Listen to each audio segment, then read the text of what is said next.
السلام علیکم ورحمۃ اللہ وبرکاتہ۔ الحمد للہ نحمده ونستعینه ونستغفره ونؤمن به ونتوکل علیہ ونعوذ باللہ من شرور انفسنا ومن سیئات اعمالنا، من يهده الله فلا مضل له ومن يضلله فلا هادي له، ونشهد أن لا إله إلا الله وحده لا شريك له، ونشهد أن سيدنا ومولانا محمدا عبده ورسوله صلى الله عليه وسلم. أما بعد فأعوذ بالله من الشيطان الرجيم. بسم الله الرحمن الرحيم. إنا أنزلناه في ليلة القدر وما أدراك ما ليلة القدر. ليلة القدر خير من 1000 شهر. تنزل الملائكة والروح فيها بإذن ربهم من كل أمر. سلام هي حتى مطلع الفجر. صدق اللہ العظیم.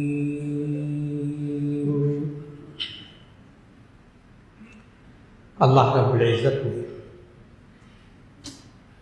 یہ زمانے، یہ سال، یہ دن، یہ مہینے اللہ نے خود بنائے.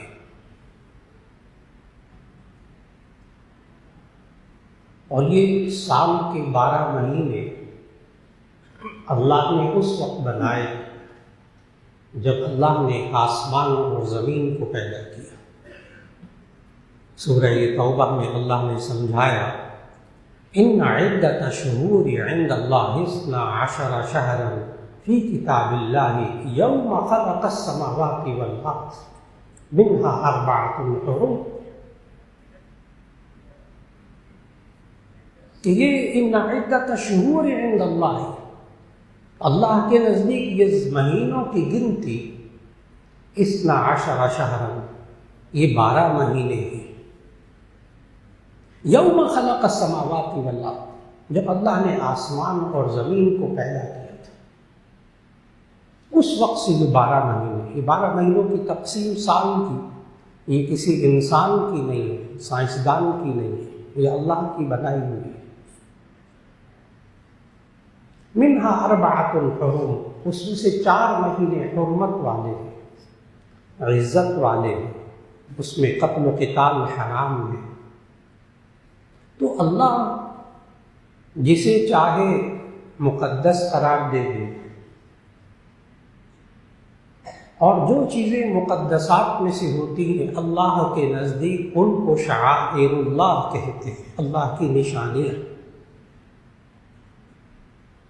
اور اللہ نے اس کی تعظیم کرنے کا حکم دیا، وَمَن يُعَظِّمْ شَعَائِرَ اللَّهِ فَإِنَّهَا مِن تَقْوَى الْقُلُوبِ.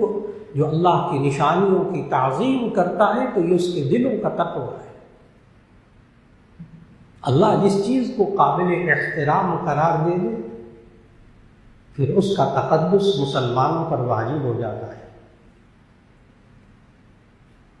جیسے اللہ نے 4 مہینوں کو مقدس بنایا، ایک رجب کا مہینہ، اور اس کے بعد ذی قعدہ، ذی الحج، محرم. اس میں رمضان نہیں ہے. وہ جو 4 مہینے حرمت والے ہیں جن میں قتال حرام تھا وہ رجب، پھر آگے 3 مہینے مسلسل ذی قعدہ، ذی الحج اور محرم. پھر اللہ نے رمضان کو الگ سے مقدس بنا دیا.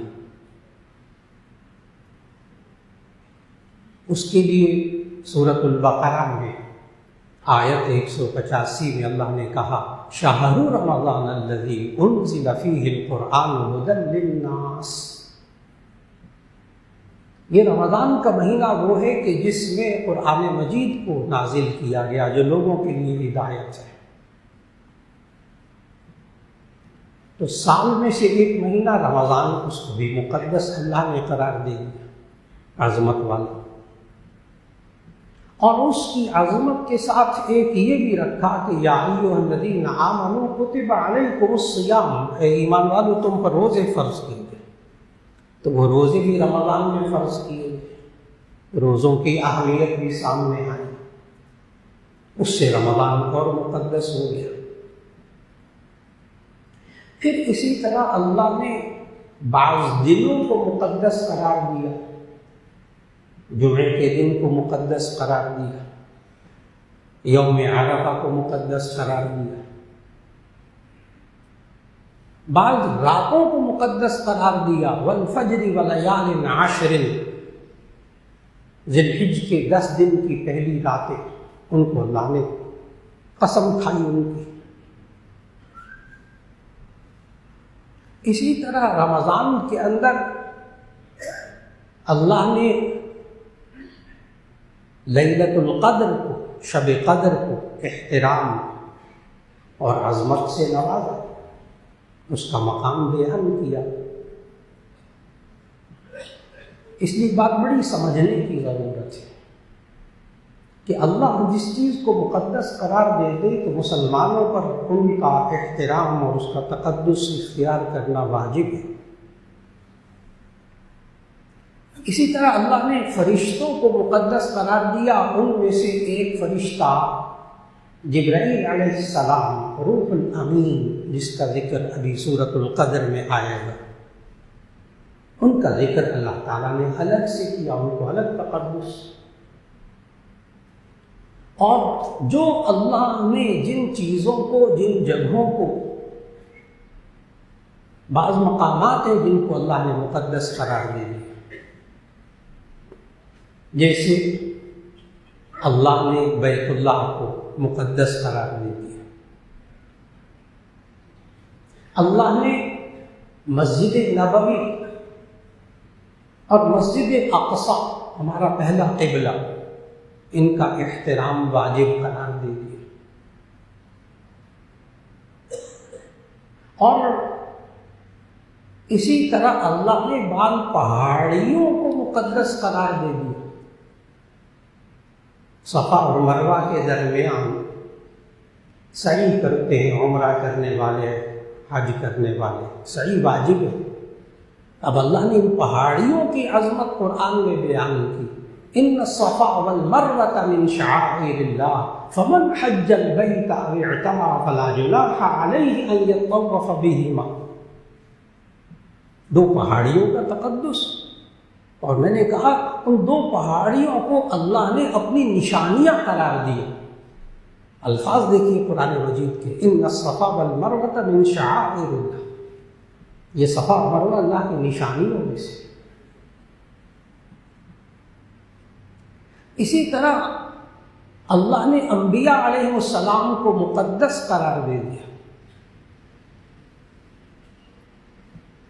اور تمام انبیاء پر ایمان لانا لازم قرار دے دیا. سورۃ البقرہ میں اللہ نے کھل کر کہا، اور ہمارا یہ عقیدہ لا نفرق بین احد من رسلہ، ہم کسی رسول کے درمیان تفریق نہیں کرتے، ہم سب رسولوں پر ایمان لاتے ہیں، سب انبیاء پر ایمان رکھتے ہیں.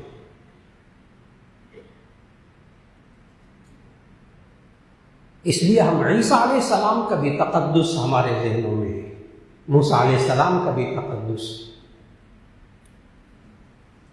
لیکن جس چیز کو اللہ نے مقدس قرار دے دیا اس کو یہ انسان مقدس نہ سمجھے یا اس کی تقدیس میں، اس کے احترام میں کمی کرے تو اللہ ناراض ہو جاتا ہے. جیسے یہود یہ جبرائیل علیہ السلام سے دشمنی رکھتے تھے، جن کو اللہ لیلۃ القدر میں نازل کرتا ہے، ابھی اس پر بات آ رہی ہے. اور یہودی اس لیے جبرائیل علیہ السلام کو اپنا دشمن کہتے تھے کہ جبرائیل علیہ السلام نبی صلی اللہ علیہ وسلم پر وحی لے کر آتے تھے.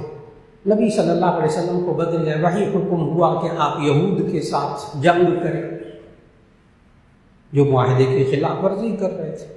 تو چونکہ جبرائیل علیہ السلام یہود کے ساتھ جنگ کی خبر لے کر آئے تھے، اس لیے یہودیوں نے جبرائیل علیہ السلام کے ساتھ دشمنی شروع کر دی۔ اللہ نے قرآن میں جواب دیا اسی بات کا، قل من کان عدوا لجبریل فإنہ نزلہ علی قلبک بإذن، قل من کان عدوا لجبریل، آپ کہہ دیجئے جو شخص جبرائیل کا دشمن ہے تو وہ جبرائیل کا دشمن نہیں ہے، وہ اللہ کا دشمن ہے۔ کیوں؟ یہ جبرائیل تو اللہ کا حکم لے کر آتے تھے، اپنا تھوڑا لے کر آتے تھے، اور اگر کسی کو جبرائیل سے دشمنی ہے تو وہ اللہ سے دشمنی ہے۔ بات کو بڑے گہرائی سے سمجھنا ہوگا۔ جن چیزوں کو اللہ نے مقدس قرار دے دیا، جن اشیاء کو مقدس قرار دے دیا، جن پہاڑوں کو مقدس قرار دے دیا، جن فرشتوں کو مقدس قرار دے دیا، جن انبیاء کو تقدس عطا فرمایا، اب اگر کسی نے ان کی شان میں گستاخی کی تو ایسی صورت میں وہ مسلمان نہیں رہتا۔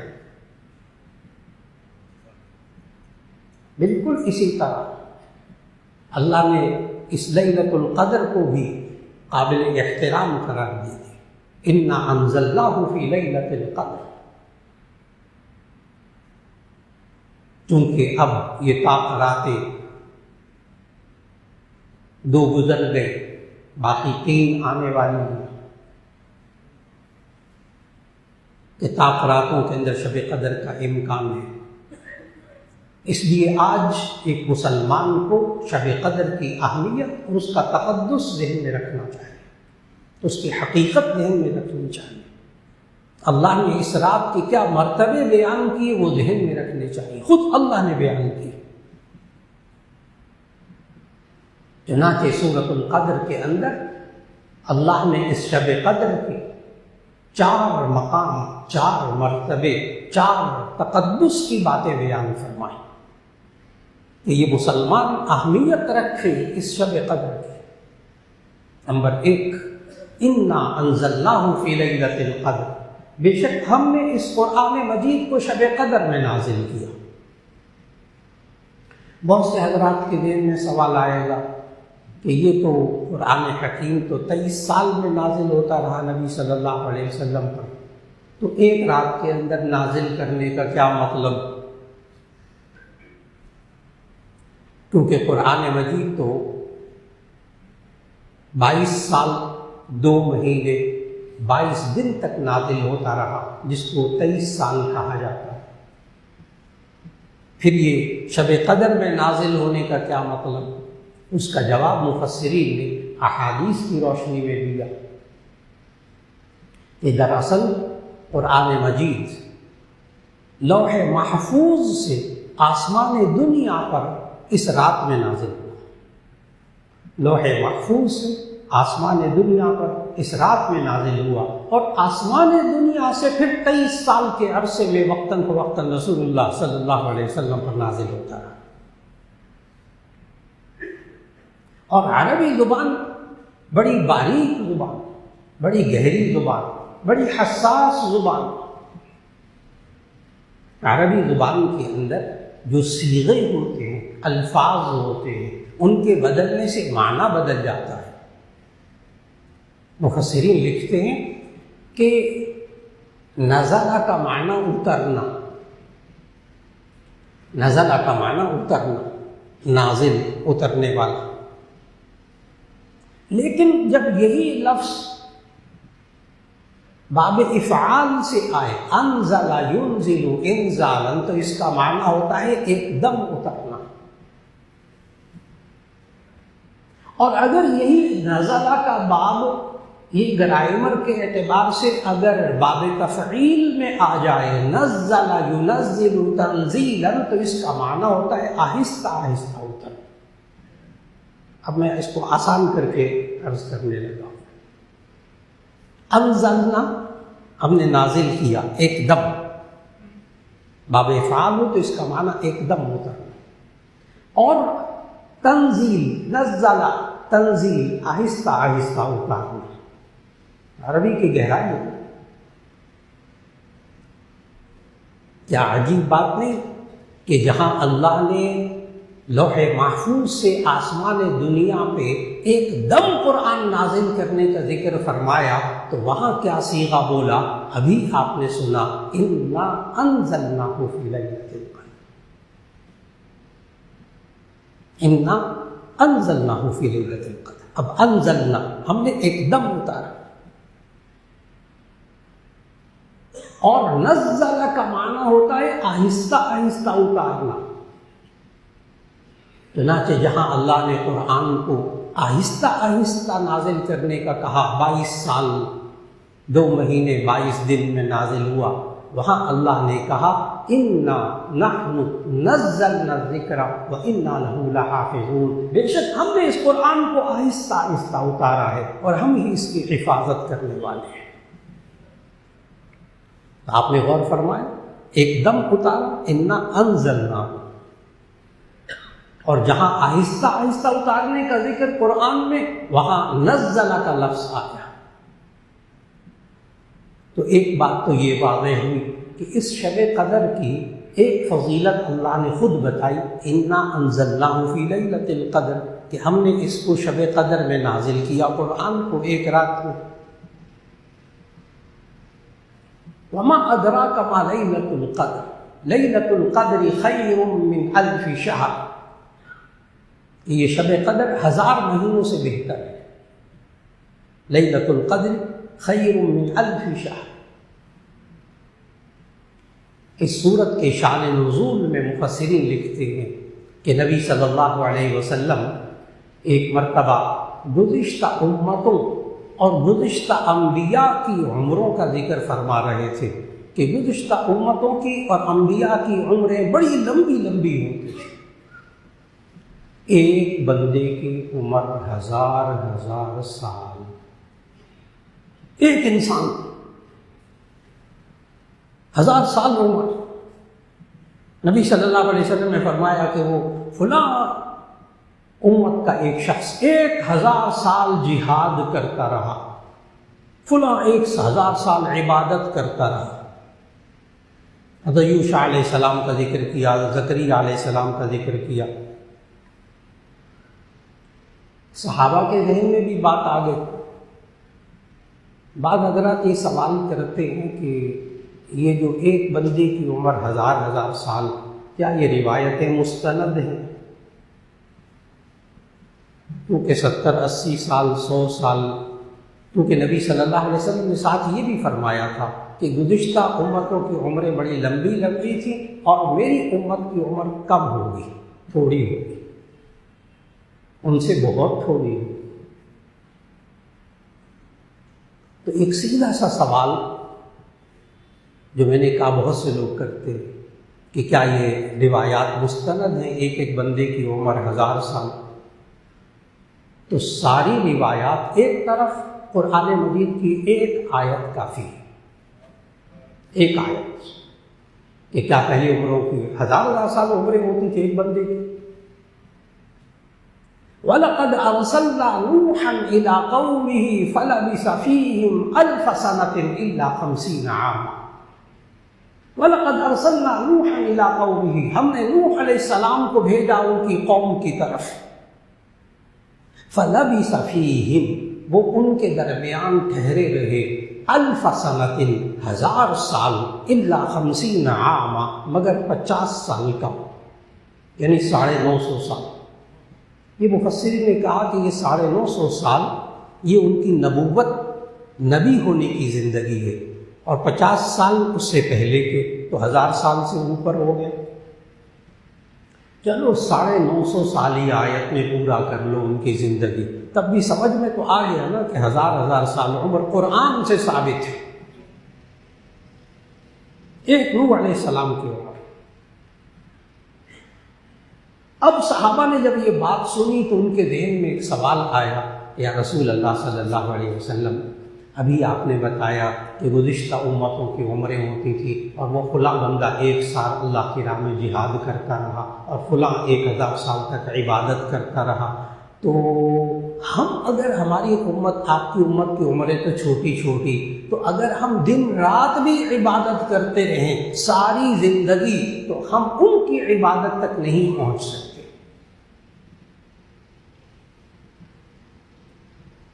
آپ کے ذہن میں بھی ایک جملہ آ رہا ہوگا، ہمارا کیا قصور، ہمارا کیا قصور، ان کی عمریں اتنی لمبی تھی، ہماری چھوٹی چھوٹی عمر ہے۔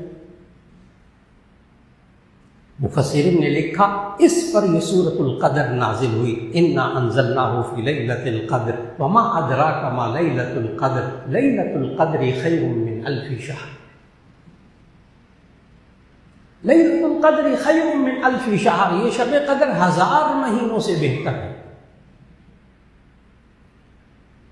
ایک سال میں 12 مہینے ہوتے، 1000 کو آپ 12 پر تقسیم کریں گے، سال بنائیں گے 1000 مہینوں کے، تو یہ بنیں گے 83 سال 4 مہینے، 83 سال 4 مہینے، 83 years and 4 months،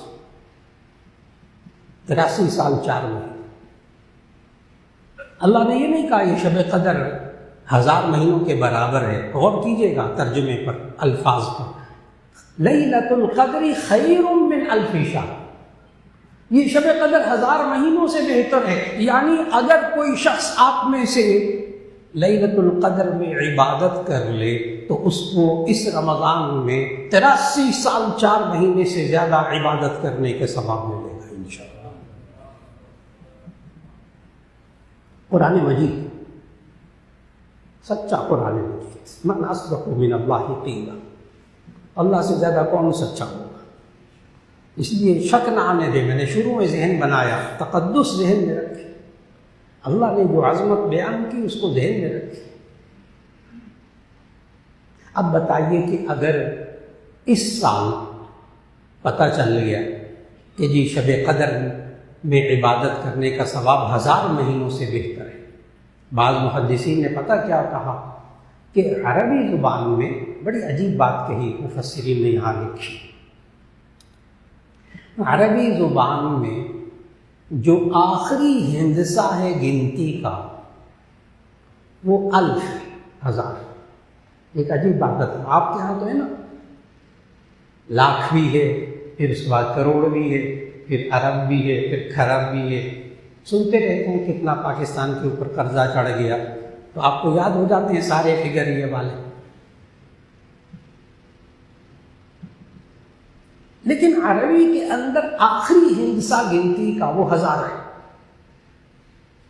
تو بعض مفسرین نے اس آیت کی تفسیر میں لکھا کہ اللہ نے یہ 1000 نہیں بتایا، اللہ نے 83 سال 4 مہینے نہیں بتائے، اللہ نے تو عربی میں جو آخری ہندسہ ہوتا ہے وہ تک بتا دیا۔ اس کا معنی 83 سال سے کہیں زیادہ ثواب ملتا ہے۔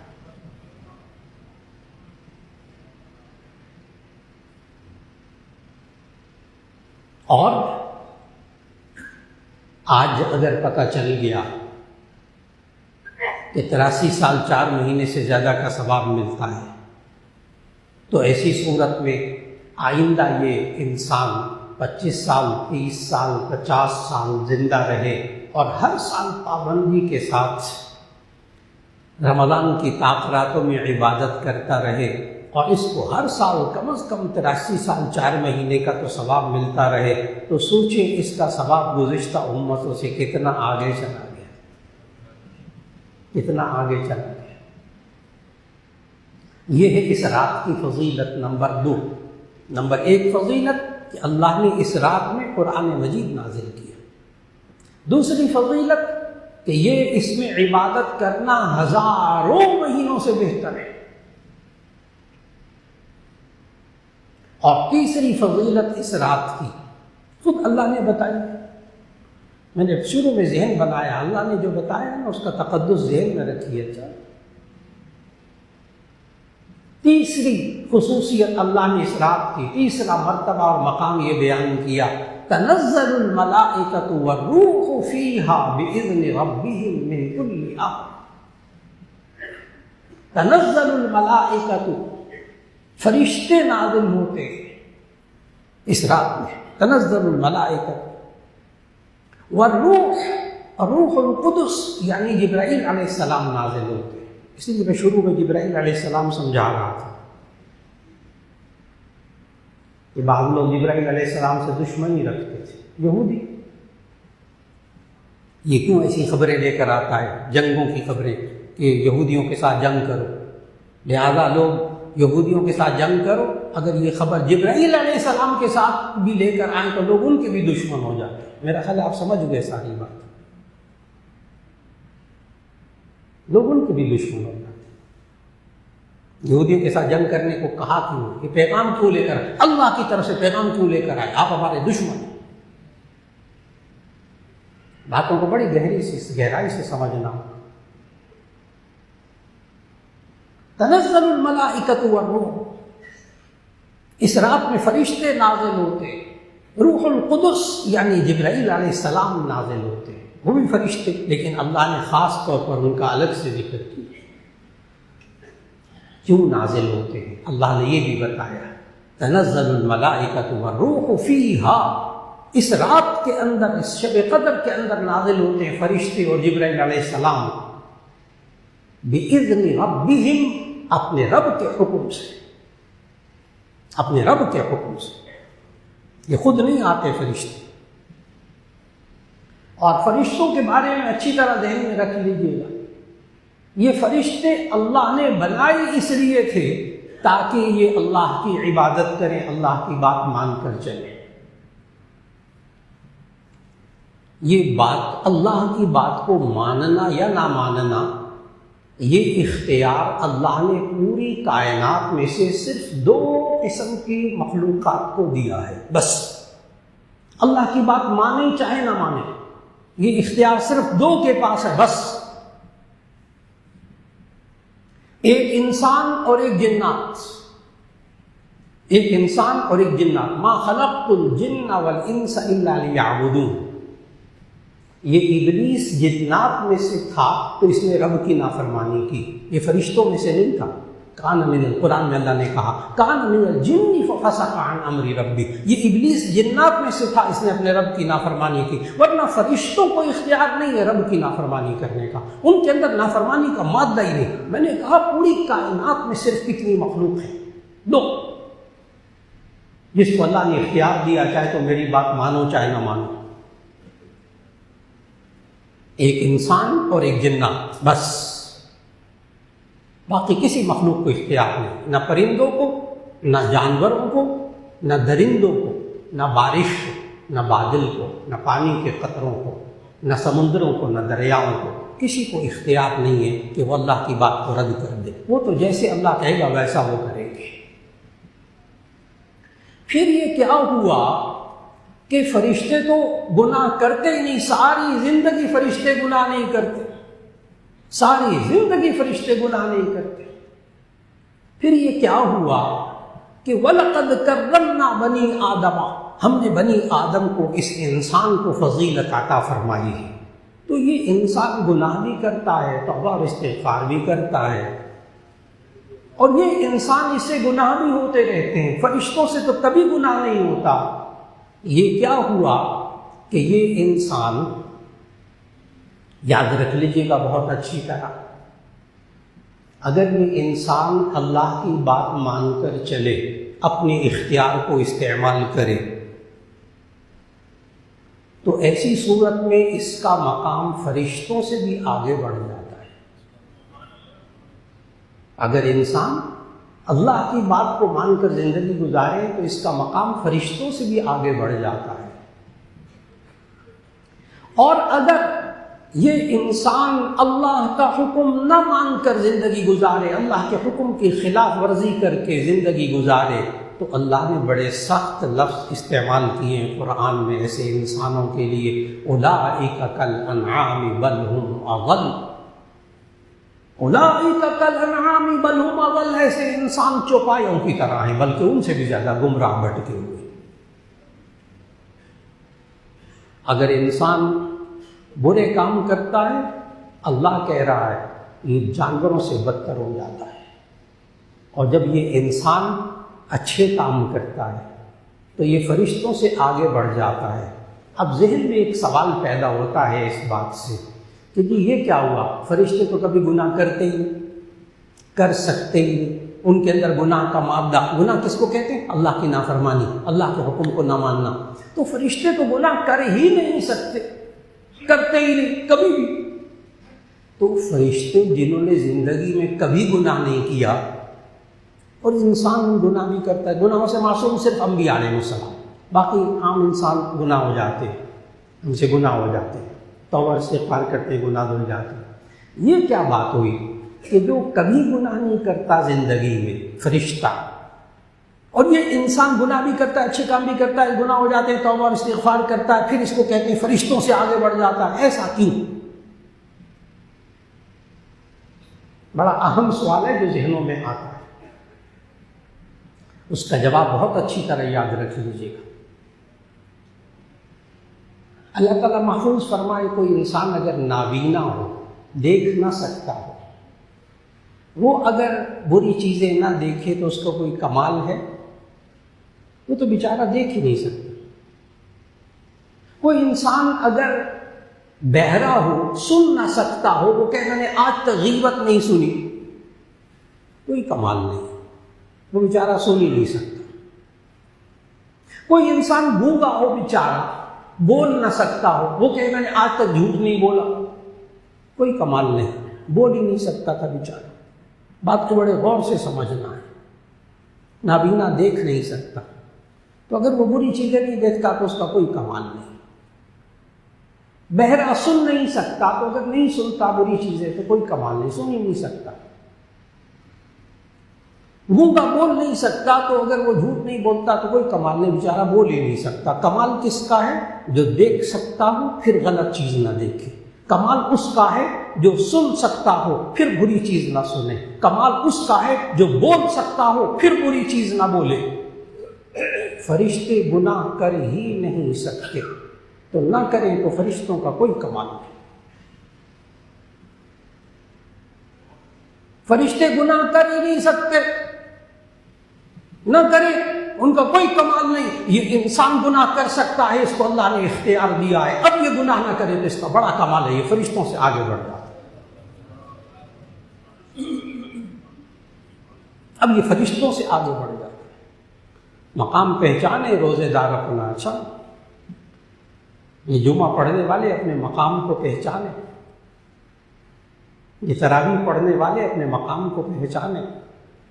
اللہ ان کو تمام مخلوقات پر بڑا درجہ دے رہا ہے۔ وَلَقَدْ كَرَّمْنَا بَنِي آدم، ہم نے بنی آدم کو بڑی فضیلت عطا کی ہے، سمجھے اپنی اہمیت۔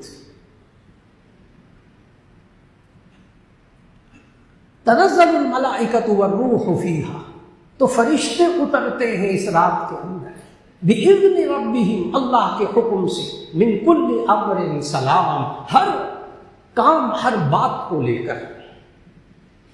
سلام، یہ رات سلامتی والی ہے۔ اب چوتھی فضیلت اللہ نے بتائی اس شب قدر کی، سلام ہی حتی مطلع الفجر، یہ سلامتی والی رات ہے۔ ہی حتی مطلع الفجر، یہ شب قدر صبح صادق کے طلوع ہونے تک رہتی ہے۔ 4 فضیلتیں ہوں گی۔ نمبر 1، نزول قرآن، اس شب قدر میں قرآن نازل ہوا۔ نمبر 2، اس میں عبادت کرنا ہزاروں مہینوں سے بہتر ہے۔ نمبر 3، اس میں فرشتے نازل ہوتے ہیں اللہ کے احکامات کو لے کر۔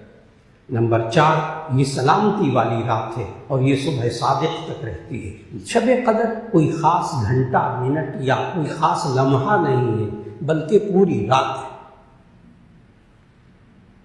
اب اس پوری رات کو بھی سمجھنا ہے۔ لیلۃ القدر خیر من الف شہر۔ بہت سے حضرات ہوتے ہیں آج کل، گزشتہ رات بھی ایک صاحب فون آیا، کہنے لگے مولانا اب میں تراویح سے فارغ ہو کر گھر پہنچا ہوں، تو اب میں شب قدر میں کون کون سی عبادت کروں، کیونکہ کل طاق رات تھی 23۔ یہ نبی صلی اللہ علیہ وسلم نے سمجھایا کہ تم شب قدر کو کیسے تلاش کرو۔ بخاری شریف کی حدیث، مسلم شریف کی حدیث، نبی صلی اللہ علیہ وسلم نے فرمایا کہ تم شب قدر کو طاق راتوں میں تلاش کرو، 21ویں، 23ویں، 25ویں، 27ویں، 29ویں رات، 5 راتیں تم طاق راتوں میں تلاش کرو۔ لہذا جو شخص ان 5 راتوں میں عبادت کر لے، وہ اچھی طرح سمجھ لے کہ اس نے شب قدر کی عبادت کو پا لیا۔ یقین رکھے، شک نہیں، یقین۔ اور اس رات کو سمجھنا ہے۔ تو میں نے عرض کیا، وہ صاحب کہنے لگے میں تراویح پڑھ کر آیا ہوں، اب میں کیا عبادت کروں شب قدر کی؟ تو میں نے کہا کہ اطلاعاً عرض ہے کہ آپ شب قدر میں عبادت کر چکے اور مزید کر لیں۔ وہ بڑا حیران ہو، کہنے لگے نہیں میں نے ابھی عبادت شروع نہیں کی، ابھی تو میں تراویح پڑھ کے آیا ہوں۔ میں نے کہا بہت اچھا۔ پھر میں نے ان سے عرض کیا عربی میں لیلۃ کو سمجھے کہ رات کب سے شروع ہوتی ہے، قرآن کے مطابق، اللہ کے حکم کے مطابق رات کب سے شروع ہوتی ہے۔ دیکھیے روزوں کی جہاں آیت آئی وہاں آپ نے پڑھا کہ جہاں اللہ نے کہا سحری کے وقت کھاتے رہو یہاں تک کہ صبح صادق ہو جائے، پھر روزوں کو رات تک پورا کرو۔ اللہ نے فرمایا وَكُلُوا وَاشْرَبُوا حَتَّى يَتَبَيَّنَ لَكُمُ الْخَيْطُ الْأَبْيَضُ مِنَ الْخَيْطِ الْأَسْوَدِ مِنَ الْفَجْرِ ثُمَّ أَتِمُّوا الصِّيَامَ إِلَى اللَّيْلِ ثم اتموا وكلوا واشربوا، کھاؤ پیو حتى يتبين لكم الخيط الابيض من الخيط الاسود من الفجر، یہاں تک کہ فجر طلوع ہو جائے، صبح صادق طلوع ہو جائے، صبح صادق طلوع ہو جائے۔ ثم اتموا الصيام الى الليل، پھر تم روزوں کو پورا کرو رات تک۔ تو ماشاءاللہ 23 روزے آپ افطار فرما چکے ہیں۔ کس وقت افطار کرتے ہیں؟ غروب آفتاب کے وقت۔ بڑے آرام سے بات سمجھنے والی ہے، حوصلے کے ساتھ، یہ بڑی خوشی ہوگی اگر بات سمجھ میں آ گئی، آپ کو خوشی ہوگی۔ ثم اتموا الصيام الى الليل، پھر تم روزوں کو پورا کرو رات تک۔ تو یہ کب افطار کرتا ہے؟ سورج غروب ہوتے وقت۔ تو معلوم ہوا سورج غروب ہونے کے بعد رات شروع ہو جاتی ہے۔ اس لیے تمام حضرات جنہوں نے ان راتوں میں مغرب کی نماز پڑھی انہوں نے شب قدر میں عبادت کی ہے، جنہوں نے سنت نفل پڑھے انہوں نے شب قدر میں عبادت کی ہے، جنہوں نے راتوں کے اندر عشاء کی نماز پڑھی ہے انہوں نے شب قدر میں عبادت کی ہے، جنہوں نے 20 تراویح پڑھی ہے انہوں نے 20 تراویح پڑھ کر شب قدر میں عبادت کی ہے، جنہوں نے وتر پڑھے انہوں نے شب قدر میں عبادت کی ہے۔ اور وہ صاحب کہہ رہے تھے میں تراویح پڑھ کر آیا ہوں، ابھی میں نے شب قدر میں عبادت کر لی۔ یہ عام لوگوں کا کانسیپٹ یہی ہے کہ تراویح پڑھنے کے بعد پھر شب قدر کی عبادت کریں گے، حالانکہ یہ حضرت شب قدر کی عبادت کرتے آئے، مغرب کی نماز ساری عبادتیں، ہاں اس کے بعد اللہ توفیق دے تو رات کو جو چند گھنٹے بچ جاتے ہیں ان میں وہ پھر قیام بھی کرے، نمازیں پڑھ لے، نفل پڑھ لے، اپنی قضا نمازیں پڑھ لے، قرآن مجید کی تلاوت کر لے، دعائیں مانگ لے، کہ یہ دعاؤں کی قبولیت کی رات۔ نبی کریم صلی اللہ علیہ وسلم نے ارشاد فرمایا، جب حضرت عائشہ رضی اللہ عنہا نے پوچھا یا رسول اللہ صلی اللہ علیہ وسلم میں شب قدر کو پالوں تو کیا اللہ سے مانگوں، کیا دعا مانگوں؟ نبی صلی اللہ علیہ وسلم نے دعا سکھائی، لہذا خود نبی صلی اللہ علیہ وسلم نے دعا سکھائی، اب وہ دعا کثرت سے مانگیے، اور وہ دعا سکھائی اللہم انک عفو تحب العفو فاعف عنی۔ یہ بھی بہت سے لوگ سوال کرتے ہیں یہ عنی پڑھیں کہ عنا پڑھیں، اس کا جواب ہے عنی، یہ عربی گرامر میں ہے اے اللہ مجھے معاف کر، فاعف عنی واحد کا صیغہ ایک کے بھی، مجھے معاف کر دے، اور فاعف عنا اے اللہ ہم سب کو معاف کر دے۔ تو ایک تو اس رات کے اندر دعا خود نبی صلی اللہ علیہ وسلم نے سکھائی، اللہم انک عفو تحب العفو فاعف عنی فاعف عنا، اے اللہ بے شک آپ بہت معاف کرنے والے ہیں، معافی کو پسند کرتے ہیں، یا اللہ سب کو ہم سب کو معاف فرما دے۔ تو اس رات کی قدر اللہ تعالیٰ کرنے کی توفیق عطا فرمائے، پھر اس کے ساتھ ساتھ اللہ رب العزت ہمیں اس میں عبادات کرنے کی توفیق عطا فرمائے، اور جو عبادات کر رہے ہیں اللہ تعالیٰ اسے قبول فرما لے۔ اب یہ چند ایک اعلانات حضرت محترم صاحب دامت برکاتہم کی طرف سے ہے، جامعہ شرعیہ کی طرف سے۔ ایک اعلان تو یہ ہے کہ انشاءاللہ العزیز 15 مارچ کو، آج 13 مارچ ہے، 15 مارچ کو یوم تحفظ ناموس رسالت صلی اللہ علیہ وسلم ملک بھر میں حکومتی سطح پر 15 مارچ کو منایا جائے گا۔ لہذا آپ سب حضرات سے التماس ہے کہ اس دن کے اندر نبی صلی اللہ علیہ وسلم کی ناموس، ان کی عزت کو بیان کیا جائے۔ اللہ تعالی ہمیں تحفظ ناموس رسالت کو، اس کے عقیدے پر خوب پختہ رہنے کی توفیق عطا فرما دے۔ دوسرا اعلان حضرت محترم صاحب دامت برکاتہم جامعہ شفیہ کی طرف سے یہ اعلان ہے کہ جامعہ شفیہ میں اس وقت لاہور میں تقریباً 6000 سے زیادہ طلباء و طالبات زیر تعلیم ہیں، جن کے تمام تعلیمی اخراجات قیامت عام جامعہ کی ذمہ داری ہے۔ اور ابھی انشاءاللہ جمعے کی نماز کے بعد آپ کو یہاں جامعہ شفیہ کے بینک اکاؤنٹ نمبر وہ سارے کے سارے آپ کو انشاءاللہ اشتہار کی صورت میں مل جائیں گے۔ تو اللہ تعالیٰ توفیق عطا فرمائے جامعہ شفیہ کے ساتھ تعاون کرنے کی۔ اور ایک اہم اعلان حضرت محترم صاحب دامت برکاتہم کی طرف سے عید الفطر کی نماز کے حوالے سے آئندہ آنے والے جمعے کے بارے میں صرف امکان ہے کہ وہ 30واں روزہ ہو یا عید کا دن ہو۔ غالب امکان یہی ہے کہ جمعے کے دن روزہ ہوگا 30واں اور عید انشاءاللہ ہفتے کے روز ہوگی، زیادہ امکان یہ ہے۔ تو چونکہ امکان ہے جمعے کے دن عید ہونے کا، اس لیے حضرت محترم صاحب کی طرف سے عید الفطر کی نماز کے وقت کا اعلان کیا جا رہا ہے کہ عید الفطر کی نماز ٹھیک 7:30 بجے کھڑی ہو جائے گی انشاءاللہ، اور بیان جو ہے اس سے پہلے 7 بجے بیان شروع ہو جائے گا اور 7:30 بجے عید الفطر کی نماز جو ہے وہ ادا کی جائے گی۔ اور اس کے ساتھ ساتھ آپ حضرات سے گزارش ہے کہ ہمارے بہت ہی محترم ڈاکٹر مختار احمد چشتی صاحب، ان کا انتقال ہو گیا تھا، جو ہمارے جامعہ شفیہ کے بہت ہی معاون جناب اقبال قرشی صاحب کے بڑے گہرے دوستوں میں سے۔ ابھی نماز جمعہ کے دعا مانگنے کے فوراً بعد ان کا نماز جنازہ ادا کیا جائے گا۔ تو آپ حضراتوں کے مجمع بڑا ہے، اس لیے ابھی سے عرض کر رہے ہیں کہ آپ جمعے کی نماز کے بعد دعا مانگنے کے فوراً بعد اپنی صف میں کھڑے ہو جائیے گا، نماز جنازہ ادا ہوگی، اس کے بعد آپ سنت نوافل ادا فرما لیجیے گا۔ اب دعا فرما لیجیے۔ الحمدللہ رب العالمین، اللہم صلی علی سیدنا و مولانا محمد وعلی آل سیدنا و مولانا محمد وبارک وسلم۔ ربنا آتنا فی الدنیا حسنۃ وفی الآخرۃ حسنۃ وقنا عذاب النار۔ اللهم إنك عفو تحب العفو فاعف عنا، اللهم إنك عفو تحب العفو فاعف عنا۔ یا اللہ ہمارے گناہوں کو معاف فرما، ہماری لغزشوں کو تاہیوں کو معاف فرما۔ یا اللہ یہ شب قدر طاق راتوں میں آنے والی ہے، یا اللہ اس میں خوب عبادت کی توفیق عطا فرما۔ یا اللہ جتنے رمضان کے روزے رکھ رہے ہیں، یا اللہ ہمارے روزوں کو قبول فرما، ہماری نمازوں کو قبول فرما، ہماری جمعے کی نماز کو قبول فرما۔ یا اللہ تراویح کو قبول فرما، قرآن مجید کی تلاوت کو قبول فرما۔ اور یا اللہ جتنی دعائیں مانگی ہیں ہر ایک نے، یا اللہ کسی کو محروم نہ فرما، ہر ایک کی دعاؤں کو قبول فرما لے۔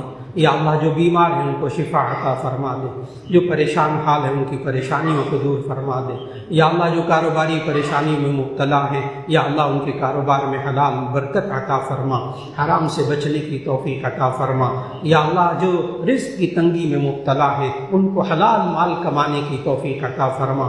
یا اللہ جو بے اولاد ہیں ان کو نیک اولاد عطا فرما، جو بے روزگار ہیں ان کو نیک روزگار عطا فرما۔ یا اللہ ہم سب دعا کرتے ہیں ہر ایک کے بچے اور بچیوں کے نصیب اچھے فرما۔ ربنا هب لنا من ازواجنا وذریاتنا قرۃ اعین، اے اللہ ہمیں اپنے گھر والوں سے اولاد سے آنکھوں کی ٹھنڈک عطا فرما۔ یا اللہ ہمیں پابندی سے 5 وقت نماز پڑھنے کی توفیق عطا فرما، ہمیں قرآن مجید کی تلاوت کی توفیق عطا فرما، قرآن حکیم کو سمجھنے کی توفیق عطا فرما، اس کے مطابق عمل کرنے کی توفیق عطا فرما۔ یا اللہ اگر ہمارے ماں باپ زندہ ہیں تو ہمیں ان کی قدر کرنے کی توفیق عطا فرما، اگر ہمارے ماں باپ اس دنیا سے رخصت ہو گئے تو یا اللہ ان کی قبروں کو منور فرما، ان کے لیے دعائے مغفرت کی توفیق عطا فرما۔ ہمارے تمام اساتذہ، تمام بزرگ، خصوصاً حضرت مولانا فضل الرحیم صاحب رحمۃ اللہ علیہ، یا اللہ ہم سب کو ان تمام بزرگوں کے لیے دعائے مغفرت کی توفیق عطا فرما۔ اور دعا کیجیے گا آج ابھی جمعے کی نماز کے بعد ڈاکٹر مختار احمد چشتی صاحب ان کو جو جنازہ پڑھا جائے گا، یا اللہ ان کی بھی مغفرت فرما، ان کے درجات بلند فرما، ان کے پسماندگان کو صبر جمیل عطا فرما۔ یا اللہ ہم سب کو فکر آخرت نصیب فرما۔ اور یا اللہ جتنے حاضرین موجود ہیں دلوں میں دعائیں ہیں، یا اللہ سب کی دعاؤں کو قبول فرما۔